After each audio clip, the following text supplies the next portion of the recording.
The gospel literally means good news, and it is the good news that a holy God who made all things showed mercy to us in our sinful rebellion against him to make a way for us to be made right with him through the sending of his son Jesus to live a perfect life, die for our sins, be raised on the third day, and then a call is made to us to repent of our sins and believe in him, and by virtue of that, we are saved from eternal condemnation. That's good news because there's no hope without it. The gospel is not for unbelievers. The gospel's for sinners, which includes unbelievers, and it includes us as well. Any kind of notion we have today about the gospel is my membership card for the Christian club is totally wrong. The gospel is the ground you stand on. It is reality defining. It is earth shaping. It is everything. Really, the emphasis of the scriptures is that the gospel is a daily necessity for us, and I believe it's something that should become sweeter every day of our Christian walk. Just remembering the fact that my biggest problem has been solved makes all these other things just really smaller issues. I can remember that my biggest problem has been solved and I've been forgiven, and I am in a relationship with God and can live a joy-filled life in Christ today. To say, I'm not under condemnation. I'm not eternally under God's wrath, which would mean eternal death for me and for humanity.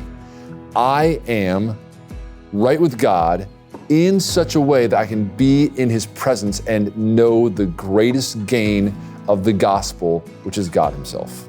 It's because the gospel is what grants us security for day-to-day living. It's what grants us boldness.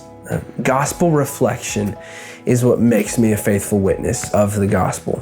When I daily remind myself the simple old story that I love so well, that Jesus came and took the punishment that I deserved, I'm suddenly freed to not have to try to live for my righteousness anymore or live in a self-preserving way, but I'm freed from that to live selflessly, to give myself for the sake of Christ's mission.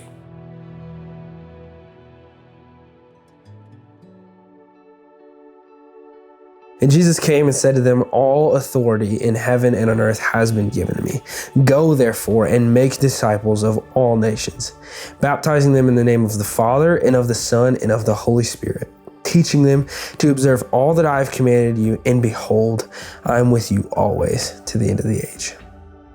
The gospel is a joy that we can have in ourselves, but it's also a joy that we can share.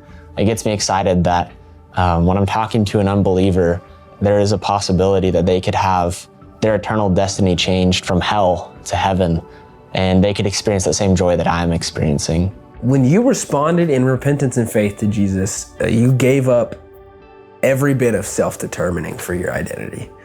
Jesus said, "You're not worthy to follow me if you don't pick up your cross every single day and die to yourself." That's what we agreed to when we signed up for this thing. By faith, I don't live anymore. Christ lives in me. And one of the identities that Jesus has determined for me is a goer. A disciple maker is part of my identity as a Christian. A Christian who is not a disciple maker is not a biblical category. Wherever you are, the command to make disciples is a necessity.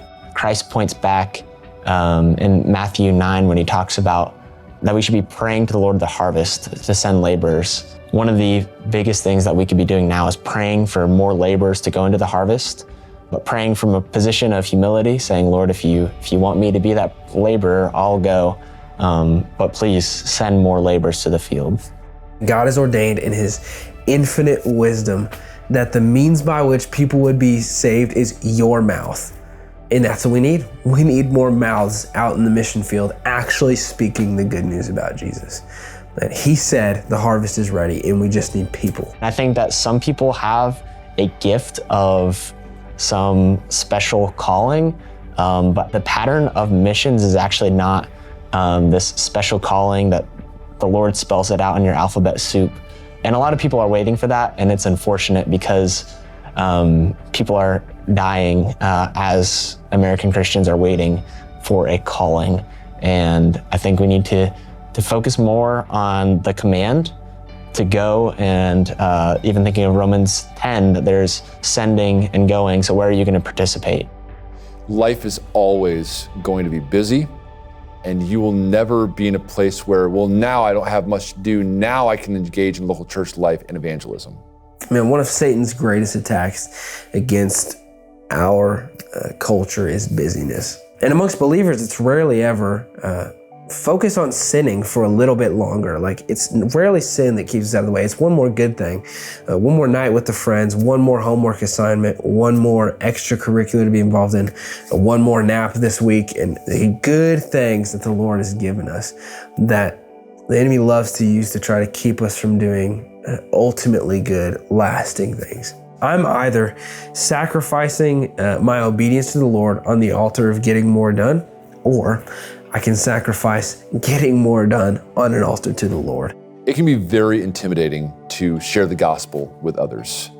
So I would say a few things. Number one, get real clarity on the gospel. As in, memorize where you'd go in the Bible and what you'd say to articulate this is what the gospel is. Secondly, don't put undue pressure on yourself. What I mean is, we don't save anybody. God saves people. I think it's interesting that Jesus invites his disciples to be fishers of men. The funny thing about fishing is you can have the perfect rod, the perfect lure, perfect line, the perfect cast, all these things, but you're not guaranteed to catch a fish. Now, I think having good tools is great and important, but again, you're never guaranteed to catch a fish. And I think the same concept with sharing the gospel. You can practice all the methods, be in all the right places, talk to so many people, but you're not guaranteed any catch. Walking faithfully is the goal. Man, there's that really scary phrase in the middle, to go and make disciples of all nations and teach and baptize, but before and after are very comforting statements. That one, all authority, heaven and earth, has been given to Jesus. Therefore, go and do these things. And then on the other side, behold, I'm with you always to the end of the age. And I get one life to make sacrifices for Jesus. When I get to heaven, I will never suffer for his name again.